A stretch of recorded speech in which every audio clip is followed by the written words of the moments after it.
Versatile Mage. Chapter 638. The Inescapable Danger. Mu Bai reacted even more suspiciously as everyone set the gaze on him.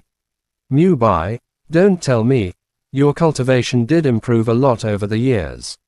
Wang Sanpang looked at Mu Bai in fear. Hey fatty, enough with your nonsense. There's no way Mu Bai is one of the Black Vatican. He hated them more than any of us. Don't think that you're the only one whose families died at their hands. Yelled Zhao Kunsen, his face blushing. I'm sure Mu Bai isn't, but do you have someone you're suspicious of? Asked Mo Fan. Mu Bai was a green tea man without a doubt, but he was definitely not the same kind as Hong Jun, who would twist his personality to achieve his personal desires.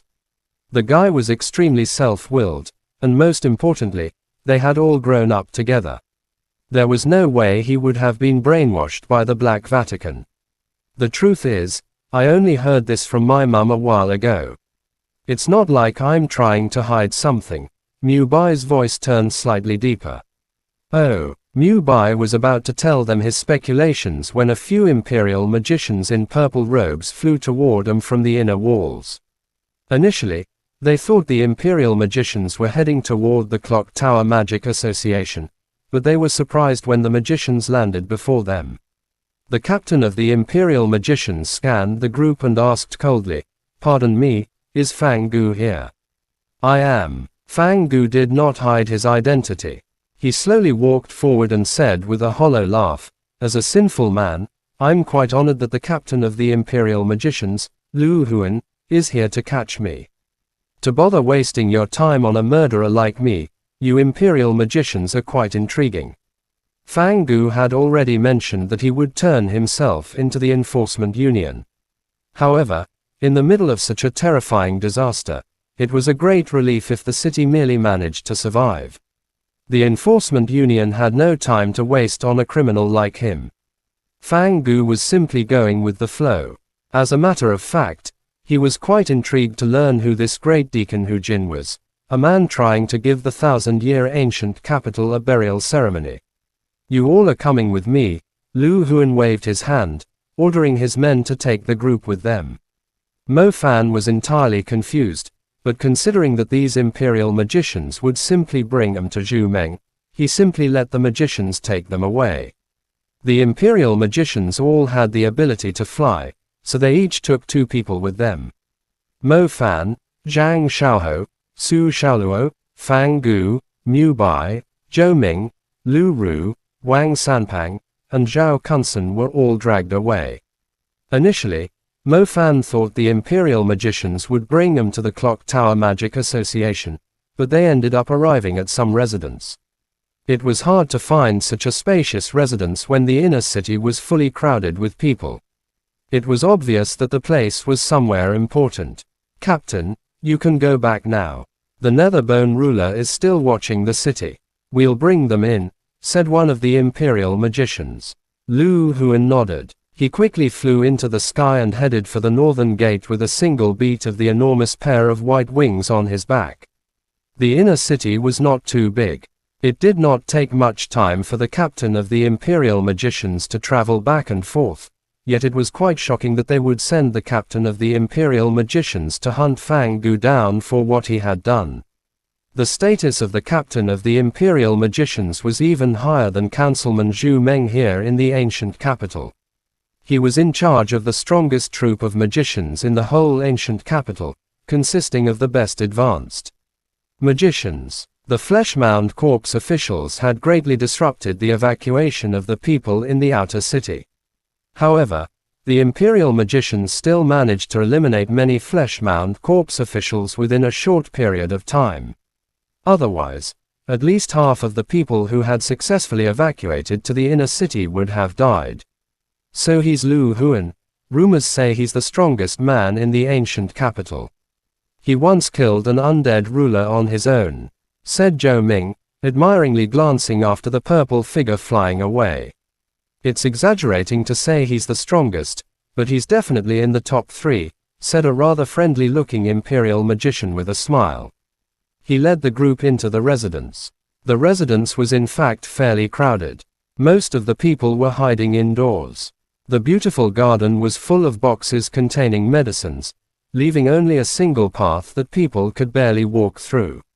"Feel free to sit anywhere," said an old man, walking out before the group reached the building. The group exchanged glances with one another. Mo Fan was the first to sit down on a box of medicine. The others proceeded to take their seats, although they were still utterly confused by the situation. "On behalf of the higher-ups in the Magic Association, I must thank you for escorting Fang Gu here." The black-haired old man gave them a slight bow. Fang Gu was completely confused too. Even though he had committed murders, was it really necessary to send him here, considering the situation they were in? There was no doubt that this old man was the president of the Clock Tower Magic Association, Han Ji. First the captain of the Imperial Magicians, and now the president of the Clock Tower Magic Association. Everyone was a great authority of the ancient capital, whose decisions could decide the fate of the entire city. "Fang Gu, do you still have a portion of the water of Kun?"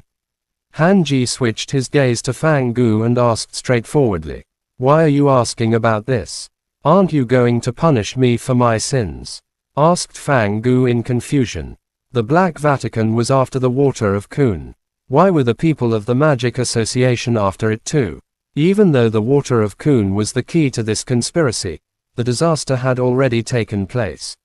What was the point of finding the water of Kun now? "We'll talk about your sins later. Saving the lives of millions of people in the inner city is our top priority now. The water of Kun is the only thing that can neutralize the effect of the Dew of 9 Serenities. We hope you can hand over the water of Kun, so we can put the undead to sleep." Hanji's voice was calm, yet the stern look in his eyes took away one's courage to oppose him. The group was shocked when they heard the information. It turned out that the water of Kun was able to neutralize the Dew of 9 Serenities. If they sprinkled the water of Kun into the clouds, the undead would no longer be able to move in the day. The ocean of undead would simply sink into the soil. That was great news. There was hope to save the city. Fang Gu never thought about that, but his shocked expression was soon replaced with a hint of hopelessness. "I'm sorry, really sorry. If I still have the water of Kun, I would hand it over as a way to cleanse my sins, but I've already used the remaining water of Kun to refine my undead. I'll summon it out, and if you manage to acquire the water of Kun from it, I won't mind you killing it," said Fang Gu honestly.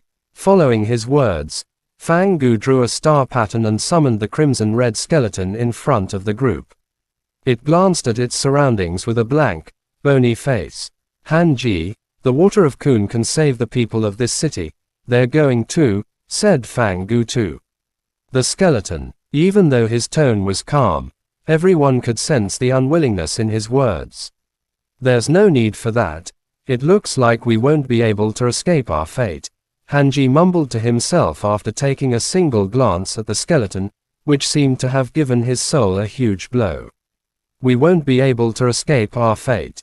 It was impossible to retrieve the water of Kun even if they smelted the skeleton. Their only hope to neutralize the Dew of 9 Serenities was gone. The city, even protected by the Golden Barrier, would soon be destroyed, regardless if it was daytime or nighttime. Chapter end. Please guys like, comment, share, and subscribe.